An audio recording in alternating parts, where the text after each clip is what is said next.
Hello students, आप सभी का मेरे YouTube channel spark success academy में स्वागत है। और आज हम लोग क्लास 10 का हिस्ट्री पढ़ेंगे, जिसमें देखिए हिस्ट्री में हम लोग 3 चैप्टर, जो पहला जो था यूरोप में राष्ट्रवाद, दूसरा जो आपका था समाजवाद एवं साम्यवाद, और तीसरा हिंद चीन में राष्ट्रवादी आंदोलन। तो 3 चैप्टर तक आपका खत्म हो चुका है और इसका आपको नोट्स टेलीग्राम के चैनल पर मिल जाएगा, ठीक है। तो देखिए आज आपको एक नया चैप्टर है ना, नया चैप्टर शुरू होने जा रहा है। इसका नाम क्या है? भारत में राष्ट्रवाद। देखिए यहाँ से इसको कह सकते हैं मतलब आधुनिक भारत। ये आधुनिक भारत के इतिहास के बारे में पढ़ना है आपको आज, ठीक है। देखिए तो कहा जाता है, देखिए सबसे पहले हम पहले चैप्टर में आपको बताए थे कि राष्ट्रवाद का अर्थ क्या होता है ना। राष्ट्रवाद का अर्थ क्या होता है? राष्ट्रीय चेतना का उदय। राष्ट्रीय चेतना का उदय यानी राष्ट्रीय सोच का उदय होना ही क्या है? ये राष्ट्रवाद है, ठीक है। देखिए तो भारत में अगर हम बात करें तो ऐसी राष्ट्रीय चेतना का उदय जिसमें आर्थिक रूप से, सामाजिक रूप से, है ना, राजनीतिक रूप से मैंने एकीकरण का आभास हो। सब मतलब इस राजनीतिक पक्ष में, आर्थिक पक्ष में या सामाजिक पक्ष में सब है ना देश के हित में सोचे। तो 19वीं शताब्दी के पहले है ना भारत कई छोटे छोटे राज्यों में विभक्त था, है ना। और इन पर किसका शासन था? ब्रिटिश शासन था, है ना। मतलब उस समय भारत के सभी राज्यों में एकता का अभाव पाया जाता था, है ना। किसी राज्य में एकता नहीं था, ठीक है। तो कहने का मतलब था कि राष्ट्रीय एकता का भाव का मतलब होता है कि जो सामान्य लक्ष्य की कमी होता है ना। भारत के सभी नागरिकों का सामान्य लक्ष्य पहले नहीं था, है ना, क्योंकि इससे पहले जो जितने भी राजा थे सब अपने राज्य के लिए लड़ रहे थे, है ना। लेकिन कहा जाता है कि 19वीं शताब्दी के अंत तक आते आते है ना एक ऐसा तत्व उभरा जो कर सकते इस कमी को दूर करते गए और भारत एक संपूर्ण राष्ट्र के रूप में संगठित होकर के सामने आया। और तब जाकर के सभी लोगों में राष्ट्रीय चेतना का उदय हुआ। इसका संभव किस कारण से हुआ? राष्ट्रीय चेतना के उदय के कारण से। जब लोगों में राष्ट्रहित के बारे में सोच आ गया, लोग राष्ट्रहित के बारे में सोचने लगे, तो राष्ट्रीय चेतना का उदय होता है यहाँ से। तो 19वीं शताब्दी में जानते हैं कि ये सब जो परिणाम मतलब यहाँ पे ब्रिटिश शासन का मतलब ब्रिटिशों का शासन चलता था, है ना।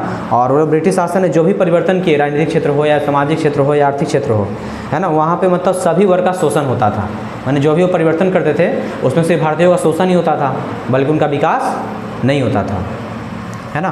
कहा जाता था कि इसी कारण से मैंने ब्रिटिश सरकार ऐसा नीति बनाता था कि भारतीयों का शोषण होता था, इस कारण से जनता में असंतोष भी ज़्यादा था।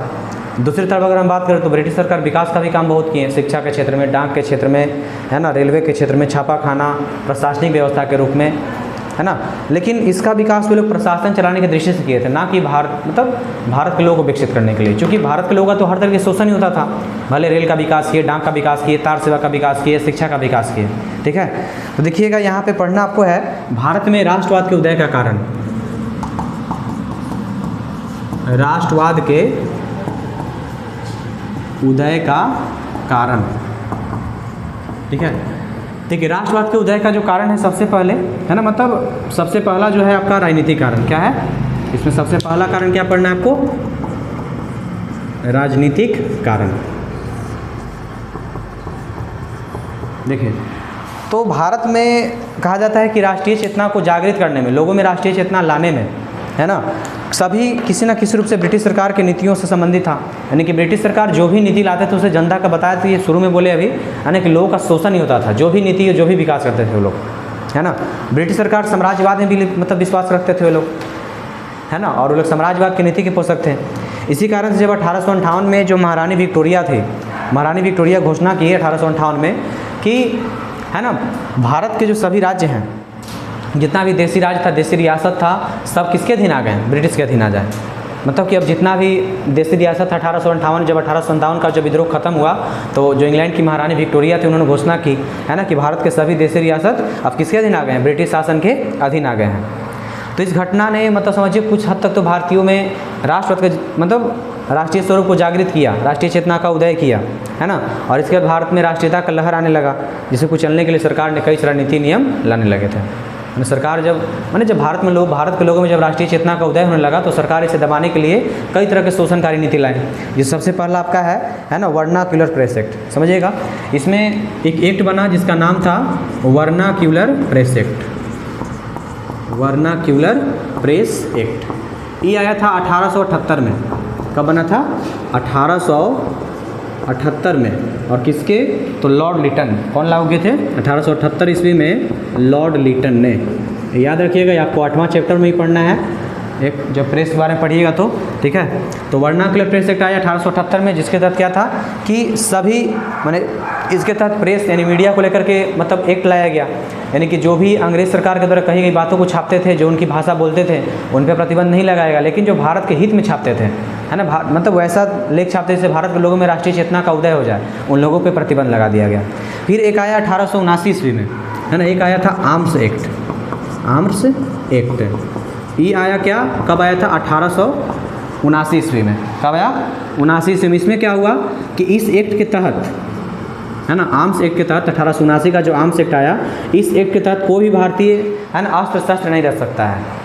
तो 1878 ईस्वी में इस एक्ट के तहत किया गया मतलब 1879 ईस्वी में यह एक्ट आया, जिसके तहत किसी भारतीय को अस्त्र शस्त्र रखने की अनुमति, है ना, नहीं दिया गया, और जो रखते थे वो गैर कानूनी तरीके से, मतलब गैर कानूनी माना गया, उनको गिरफ्तार भी किया जाता था।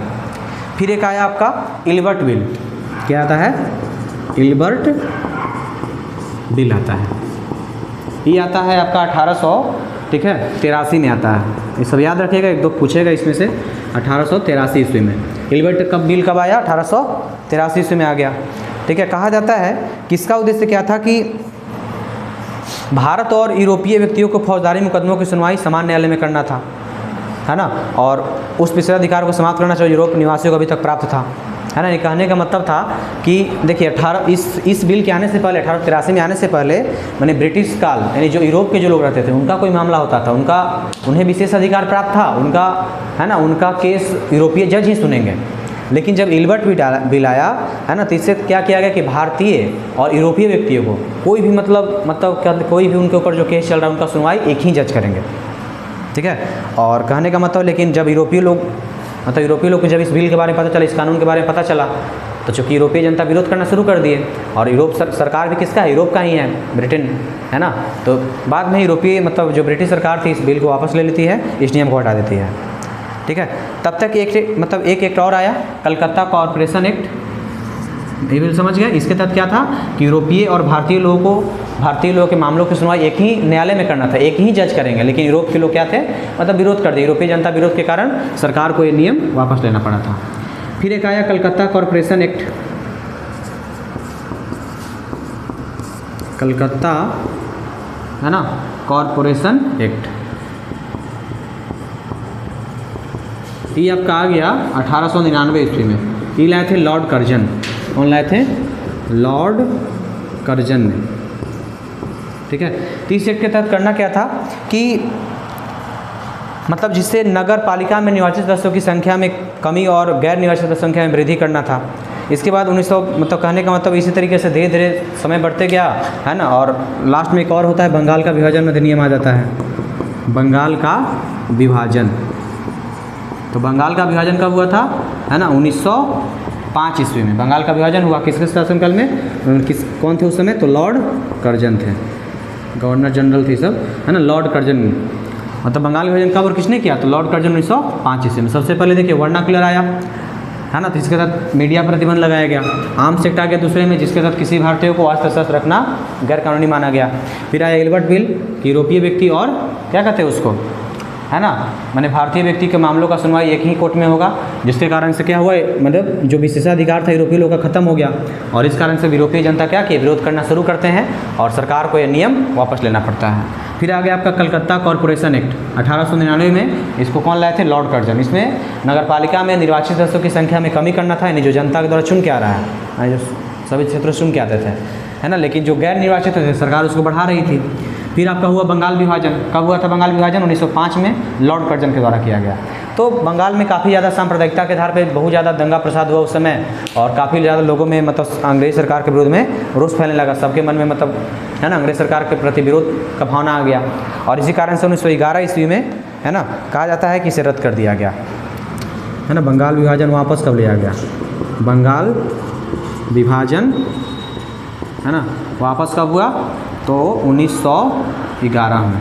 कब हुआ, 1911 में होता है, ठीक है। तो लगभग इसी तरीके से मतलब कहने का मतलब है कि धीरे धीरे बहुत सारा एक्ट आ गया, इस कारण से मतलब अब जो भी एक्ट आता था उससे भारतीयों को ही दिक्कत होता था। यूरोप के लोग देखिए, यूरोप के लोग मात्र इसी एक्ट से संबंधित हैं आपके, इसी इल्बर्ट बिल से जो विरोध किए, तो सरकार इस कानून को हटा भी देता है, लेकिन बाकी जितना भी एक्ट आया सबसे सिर्फ समझिए भारत के लोगों को ही नुकसान था उस समय, ठीक है। फिर जो डलहौजी हैं, है ना, डलहौजी संरचनात्मक योजना के तहत भारत में रेलवे का विकास किए, है ना, टेलीग्राफ लाइन का विकास किए, परिवहन का व्यवस्था किए, है ना। लेकिन इसके बीच में मतलब कहने का मतलब है हुआ क्या कि सबके द्वारा संपूर्ण भारत के क्षेत्रों के बीच में जो दूरियाँ थी, है ना, जो नगर अटैच नहीं थे, जुड़ नहीं सकते थे, वो सब जुड़ गए, तो दूरी घट गया, है ना। फिर राष्ट्रीयता समाप्त हो गया, एक केंद्र दूसरे केंद्र से जुड़ा, एक राज्य दूसरे राज्य से जुड़ गया और राष्ट्रवाद के विकास में सहायक बना। समझ रहे हैं ना। तो इस तरीके से कह सकते हैं कि धीरे धीरे मतलब ये लोग मतलब इतना सारा नीति नियम बनाए, लेकिन लॉर्ड डलहौजी आए तो उन्होंने मतलब रेल का, परिवहन का विकास किए, जिस सभी राज्य आपस में और जुड़ गए, तो जो राष्ट्रवाद के विकास में और क्या हो गया, सहायक हो गया। ठीक है। भारत में अगर हम शिक्षा नीति का ही बात करें तो भारत में शिक्षा नीति भी मतलब यहाँ पे महत्वपूर्ण एक राष्ट्रवाद का कारण बना, है ना। चूँकि जब यहाँ पे कहा जाता है कि जब मतलब मॉन्टेस्क्यू हो गया, रूसो के विचार हो गए, कार्ल मार्क्स के विचार हो गए, है ना, यहाँ पे नवीन कहने का मतलब नई नई विचारों से जब लोग पढ़े लिखे, है ना, तो उसके बारे में लोग जाने, है ना। तो जैसे रूसी क्रांति हुआ, फ्रांसीसी क्रांति हुआ, है ना, तो वहाँ पे अलग अलग जो व्यक्तित्व थे, जो बौद्धिक स्तर के जो व्यक्ति थे, है ना, तो उन लोगों को जब उनके बारे में जो सुना, है ना, उनकी रचनाओं को जब कुछ लोग पढ़े, है ना, तो लोगों को राष्ट्रवाद के बारे में पता चला, है ना। लोग मतलब लड़ाई को और ज़्यादा तेज लेके गए, अंग्रेज सरकार का विरोध ज़्यादा और करना सीख गए, है ना। लोगों में मानवतावाद, व्यक्तिवाद, यूरोपीय पुनर्जागरण, फ्रांसीसी क्रांति, अमेरिकी स्वतंत्रता क्रांति के बारे में जब लोग जाने, वहाँ के संघर्षों के बारे में जाने, तो यहाँ की जनता काफ़ी जागरूक हुई। ठीक है। तो ये हो गया आपका राजनीतिक कारण, समझ गए। राजनीतिक कारण में vernacular press act, arms act, Ilbert bill, Calcutta corporation act, Bengal का विभाजन, है ना, और बंगाल विभाजन वापस। तो याद रखिए इसमें 2 पॉइंट ज़्यादा इंपॉर्टेंट है, 3 पॉइंट कि वर्नाकुलर प्रेस एक्ट कब आया, तो 1878 में लॉर्ड लिटन लागू किए थे इसको। फिर बंगाल का विभाजन कब हुआ, तो 1905 में लॉर्ड कर्जन। ठीक है। और बंगाल विभाजन वापस कब, तो 1911, है ना, शायद इस समय लॉर्ड हार्डिंग कुछ करके थे गवर्नर जनरल भारत के। ठीक है। तब देखिएगा इसमें एक और अगला कारण आपका आर्थिक कारण। क्या है, आर्थिक कारण। देखिए ये आपका टोटल राजनीतिक कारण हो गया। भारत में देखिए अंग्रेज सरकार जो भी आर्थिक नीति लाती थी उसका एक ही था कि देखिए मतलब जो भी आर्थिक नीति आता था उससे एक ही चीज़ होता था कि भारत के उद्योग धंधा और भारत के कृषि को इतना ज़्यादा नुकसान पहुंचता था, मतलब समझिए बहुत धक्का लगता था एक तरीके से। ब्रिटिश सरकार अपनी नीतियों के परिणाम से किसानों का, कामगारों का, मैंने जो भी ब्रिटिश सरकार नीति लाता था उसके तहत जितना भी कामगार थे, किसान थे, श्रमिक थे, सबका स्थिति बिगड़ते गया, है ना। अंग्रेज की कृषि नीति मुख्य रूप से मतलब कर लगान वसूलने के उद्देश्य से किया जाता था। अस्थायी बंदोबस्त, मालगाड़ी व्यवस्था, है ना, ये सब जो व्यवस्था है जिससे भारत के लोगों को, भारत के किसानों को, मजदूरों को बहुत ज़्यादा समस्याओं का सामना करना पड़ा। उद्योग के क्षेत्र में भी मतलब मजदूरों को, मतलब जो यहाँ पे मजदूर थे उनको भी उद्योग धंधों के क्षेत्र में बहुत ज़्यादा मतलब कठिनाइयों का सामना करना पड़ता था उस समय। अंग्रेज जो भारत में बने कपड़े होते थे इसके निर्यात पे कई तरह के प्रतिबंध लगाते थे, लेकिन जो इंग्लैंड से आते थे उस पर कोई प्रतिबंध नहीं लगता था। उससे होता क्या था कि, है ना, मतलब जो सिर्फ इंग्लैंड से आते थे उस कपड़ों का तो आसानी से यहाँ बेचना आसान बात था, लेकिन है ना यहाँ ये सब ठीक है, कोई कहने का मतलब था कि भारतीय वस्तु कोई मोल उनके सामने नहीं था। ठीक है। तो भारत में कहा जाता है कि धीरे धीरे जो कृषि था, उद्योग था, सब लोग जो मतलब कहने का मतलब है एक मतलब अंग्रेज सरकार, ठीक है। तो इस सब आपका क्या हो गया, राजनीतिक कारण हो गया। ठीक है। तो आज आपका इतना ही तक रहेगा और आगे आपको अगले दिन आर्थिक कारण के बारे में आगे आपको अगले वीडियो में बताया जाएगा।